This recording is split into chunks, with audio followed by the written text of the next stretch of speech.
While Palestinians bury bodies, negotiations for a ceasefire and the release of more Israeli hostages are on hold until next week. Sweden has officially joined NATO as the 32nd member of the military alliance. European People's Party officially elects Ursula von der Leyen as their lead candidate for the June elections. The people of Ireland will vote in 2 constitutional referendums that will recognise the modern family and the role of carers in the home.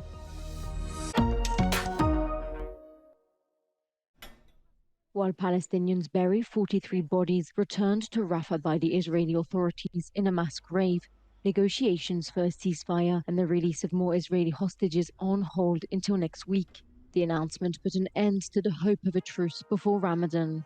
This Thursday, the Israeli Prime Minister said that the IDF will continue to operate throughout the Palestinian enclave, including Rafah, until they eliminate Hamas, recover all the captives, and prevent future threats from Gaza against Israel. Whilst humanitarian aid continues to reach the Gaza Strip by air. After almost 5 months of war, much of the Gaza Strip has been destroyed and created a growing humanitarian catastrophe. In the south of the Gaza Strip, hundreds of thousands of people who fled from other areas of the enclave live in tents and struggle with food shortages, rising prices, and a lack of source of income. In addition to appeals from international leaders, British humanitarian organisations have united in a call for an end to hostilities, marking International Women's Day in advance.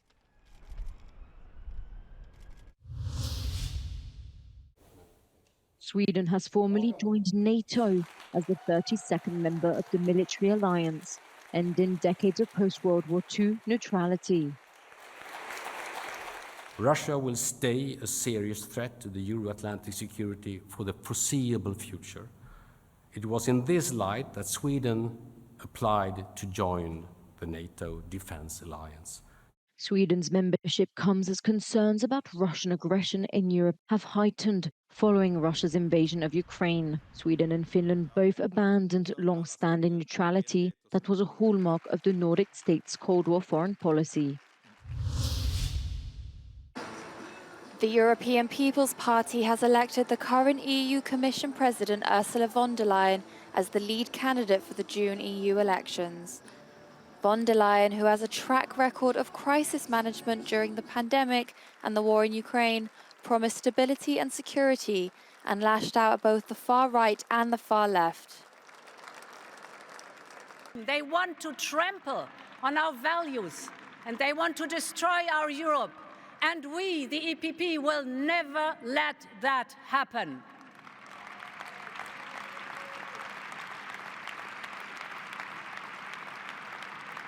So this is a defining moment.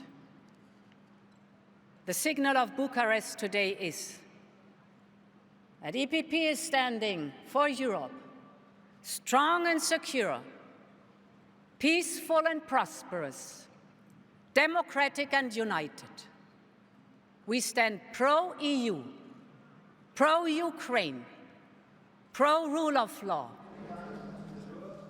Von der Leyen was the only candidate of the party. She gained 400 votes, with 89 delegates were against her. EPP leaders think if they win the elections, the European Council will formally nominate von der Leyen to be the Commission President. Look, if the European People's Party wins the European election, I believe we are going to win it. All projections indicate this will happen. Then keeping the President of the European Commission should be a basically automatic process. Unfortunately for von der Leyen, a big percentage of the 800 delegates did not vote. Ursula von der Leyen jelentős győzelemként ünnepelheti azt, hogy a néppárt támogatja azt, hogy újrainduljon a bizottsági elnöki székért folytatott küzdelemért. Azonban ez egy keserédes győzelem, hiszen a 800 küldött közül 300 egyáltalán nem szavazott, több mint 80-an pedig ellene foglaltak állást. Az Euronews-t Bukarestből Zsíros Sándor tudósította. Since 1937, the Irish Constitution always recognised the family as being based on marriage only. However, the Irish government now wants to acknowledge same-sex, cohabiting and single-parent families with equal status. Plans to also recognise carers in the home is seen by some as a constitutional move long overdue. We in Labour are asking for a yes-yes vote on both referendums. On the family referendum, we want to see a yes vote to create a more inclusive definition of family beyond that just on marriage, because we know that recognises the reality of the wonderful diversity of family life in Ireland today. And on the care referendum, we want to vote yes to that, to delete the sexist and outdated language about women and mothers, and to replace it with a gender-neutral provision that for the first time will recognise and value care in our society. The second referendum on care in the home promises that the government will strive to make provision for those who look after loved ones. One expert on Irish law says both referendums are legally flawed. Well, these two referendums will have the following effects. Firstly, they will change the definition of family from a family based on marriage to a family based on marriage or what is termed other durable relations. But that term has not been clarified, and it means different things in European law, and it is completely uncertain as to the consequences it will have for the Irish Constitution. In relation to the second referendum, it's to amend the same article, but to remove from that article the references to giving special protection to women who want to remain in the home as parents and who should not be forced against their wishes to work outside the home due to economic necessity. The government's intention is to modernise constitutional law that was put in place in 1937 when Ireland was a much more religious and conservative place. Voter turnout for these two referendums is expected to be low due to apathy and a sense of confusion. If one or both referendums are rejected, then the people of Ireland will probably have to go to the polls again in the coming years. This is Ken Murray for Euronews in Dublin. With Athens' Acropolis introducing a daily visitor cap at 20,000, a new travel trend is emerging across Europe.